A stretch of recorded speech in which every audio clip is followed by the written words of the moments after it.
I'm Gabriel, and this is Learning English Path. And in this lesson, I'm going to tell you how watching football helped me pass my exams, and how it can help you pass yours.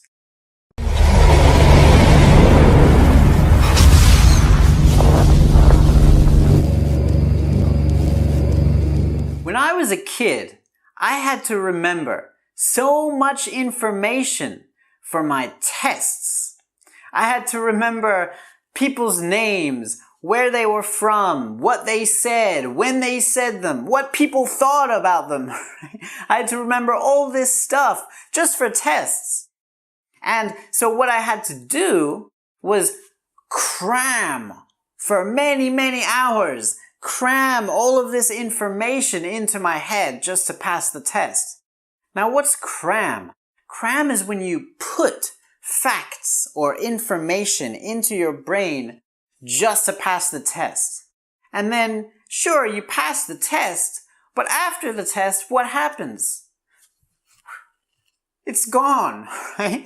You forget, you don't remember them because you were only doing it to pass the test. Now, that's not a good way to learn anything, because you should learn to grow yourself, not just to pass a test because somebody told you to, right? So, what happened to me was when I was doing all of this, I was also a big football fan. I loved football. So, I would often think about football as I was trying to study, and that was a problem, because it interfered with what I needed to think about. And I accidentally found a highly effective learning strategy. I found a great new way to study because I loved football and because I was thinking about football. That's why I found this incredible strategy that I will share with you today. And you know, I can still remember when I first found this strategy, it was really funny because I had just failed a lot of practice tests. This was in the year before I went to university. And I took a lot of practice tests. In the UK, you take practice tests about 5 or 6 months before the real test. And so I took these tests and did miserably. D's and E's I got in these tests. And my teachers, they made these predictions. Based on these practice tests, they predicted that I would fail the real tests and that I wouldn't get into a very good university. So they predicted all of this. They sent home they gave me this report card to give to my parents, which I didn't give my parents because I knew my teachers were wrong. Because I didn't study for those practice tests and I knew I was going to study for the real tests. So what I did was when I was really studying, I found this strategy and I got A's in everything. In one test, I got a 97%. It might have been 98%, actually. I got a very high score, and my teacher was shocked. She was flabbergasted that I got this result. So, what is this strategy? I know you're waiting. All right. So, how many players are there in a football team? 11, right? All right. So, what is a common football formation? If you're a football fan, you will understand. Let's take a 4-4-2, right? So, let me just draw the team on a piece of paper, okay? Just the formation. So we've got the goalkeeper here, right? There's the goalkeeper right at the bottom of the pitch. And then we have 4 defenders. So I'll just draw these defenders. 4 midfielders. The 2 wingers and 2 in the center. And 2 strikers, 2 attackers. Right? So a football team looks kind of like that. Right? And I'll put the numbers in too. So the numbers that usually represent where the football players are playing on the pitch. So the goalkeeper is number 1, right? But who's number 2? Number 2 is the right back. Now remember, if you're not a football fan, then these numbers might be a little bit of a surprise to you because they might not be where you would expect. But this is basically it, right? You've got number 1, the goalkeeper. The right back is number 2. Number 3 is the left back. Then number 4 is the central midfielder here, the defensive one. Then you've got number 5 and 6 is the 2 center backs. The right winger is number 7. Central attacking midfielder 8. Then you've got the 2 strikers, number 9, number 10. And finally, number 11 is the left midfielder. Yeah? So how can we use this to study? Here's how. So let's say you wanted to learn the words for musical instruments. This is what you could do. So the first one might be piano. Okay, piano. So we've got piano with the goalkeeper. All right? So here, what you want to do, you see a picture of a piano, you write the word piano, and you say the word piano. So you're working together here, your voice and what you're writing down, and you are seeing a goalkeeper playing the piano. All right? You can think of a goalkeeper you know playing the piano. All right? So that's number 1, piano. Number 2, let's say the guitar. Let's pick 11 instruments. So we've got piano, guitar. Let's say number 3 is the drums. Number 4 is the trumpet. Number 5 is the flute. Number 6 is the bagpipes. You know, the Scottish instrument.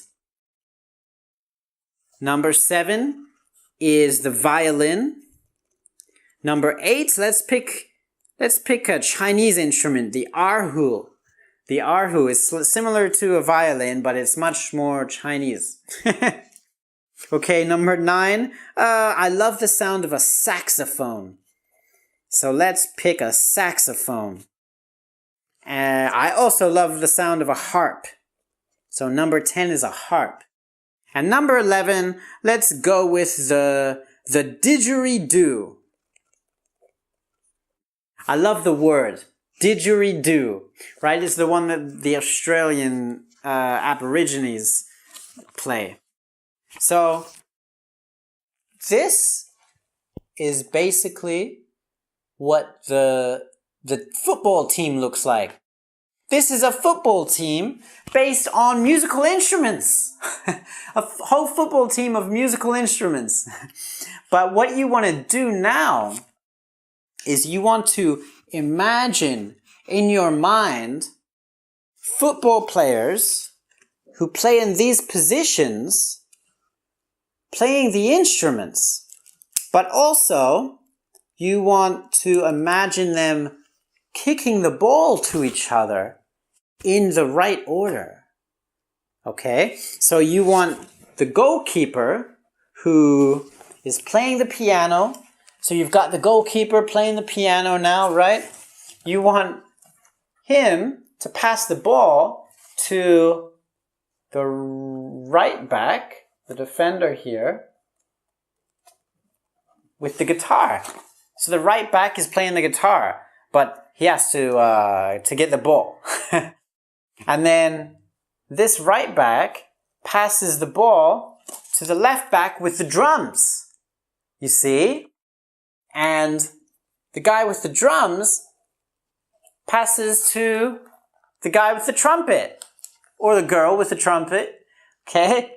Whatever works for you as you are imagining these players playing the musical instruments and then kicking the ball to each other. Right? So, what makes this very powerful in your mind to remember is you have to see the players playing the instruments at the same time as you say to yourself, because you're learning the word, right? You want to learn the word. So you're saying the word as you're imagining it. And that stays with us in our brains because we're creating a whole series of passing the ball between musical instruments. And you're learning all of these musical instruments because you're remembering that. And if you're a football fan, you can think about football. You can study and think about football at the same time. Okay. Also, what you have to do is you have to write it down. It doesn't work so well if you do it just on a computer screen. There's something about writing it down that really works because you're mapping this in your mind. So when you're in the test and you're taking the test, your brain thinks about the map that you made on the paper, right? There's something very powerful about that, as well as thinking about the people playing the musical instruments and remembering to say the words as you're thinking about them passing the ball. Now, if you want to make this even more powerful and even more fun, what you can do is take a ball. Take a ball and not just imagine the players passing the ball to each other, but actually kick the little ball around.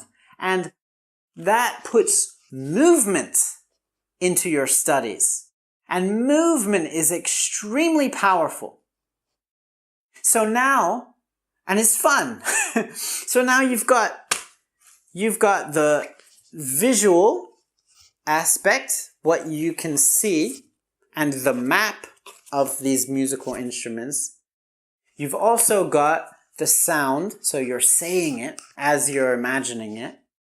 And you've got movement as well. Put these all together and your brain makes a lot of connections. And your brain remembers all of those things put together. Very powerful way of studying. It worked incredibly well for me. And I know it can work for you too, especially if you're a football fan. You don't have to be a football fan. If you're not a football fan, if you're a basketball fan, this will work great too. If you're a hockey fan, this will work great too. If you don't like sports, you can use the map of the world, right? Or you can use, there are a lot of things you can use, okay? You can use your bedroom. That's another lesson. I will make another lesson about how you can use your bedroom to study. But sticking with this method, with the football, not just words. You can also use this to learn grammar. So, let's say you really wanted to learn the past perfect continuous tense. What's the past perfect continuous tense? Well, do you remember, you can use the instruments again, and let's say this guy playing the piano. We'll start with him, number 1. So you can say, he had been playing the piano for 1 hour. Okay, that's the past perfect continuous tense. He had been playing the piano for 1 hour. And then he passes to number 2, guy with the guitar. He had been playing the guitar for 2 hours. He had been playing the guitar for 2 hours when he gave the ball to the girl with the drums. She had been playing the drums for 3 hours, right? And you can continue to make many connections with the grammar point in your brain using 11 different examples. You can have a whole football team full of examples of one grammar point. And that is going to stick in your head. So make sure before you do that you know the grammar point rule correctly. You don't want to have 11 wrong examples. So you need to first, before you do that, make sure that you read what the grammar rule is very carefully. And then this is good for really remembering it and making it stick, right? You want to make sure they're correct examples. But it's very good for remembering. And another great way to use this is if you want to remember an essay for a test. So a lot of my tests, my exams, I had to write essays in the test. And there were a lot of questions that were usually, that would usually come up in the tests. So we would expect certain questions to come up. And so what I would do is I would memorize the basic structure of an essay for a test. And I would always memorize it using this strategy.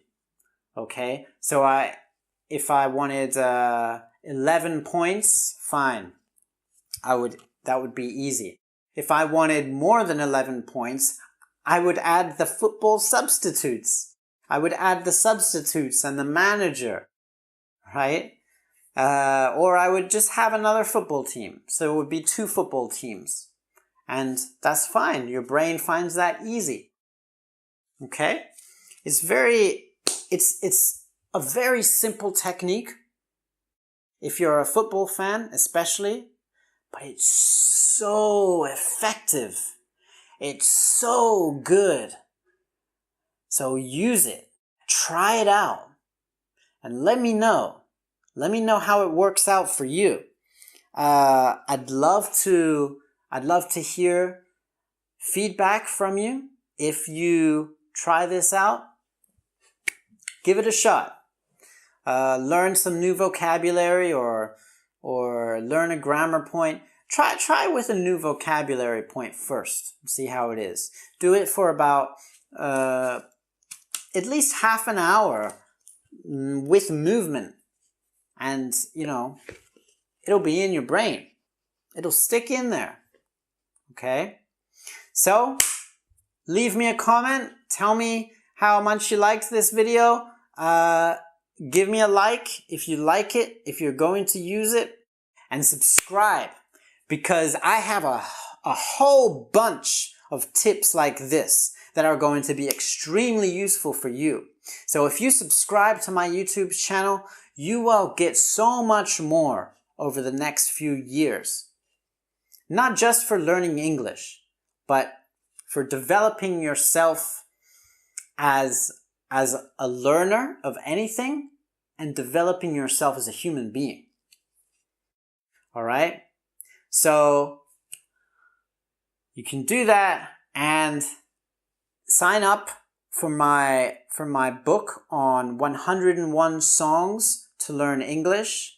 If you love music, get that, and you can use that for years to learn English with music, with some great music too. You know, a lot of people have told me that they found new songs in that guide that they didn't know of, that now they love listening to. And it improves people's English too. So make sure you get that. I'll put a link in the description. Stick with me and keep going.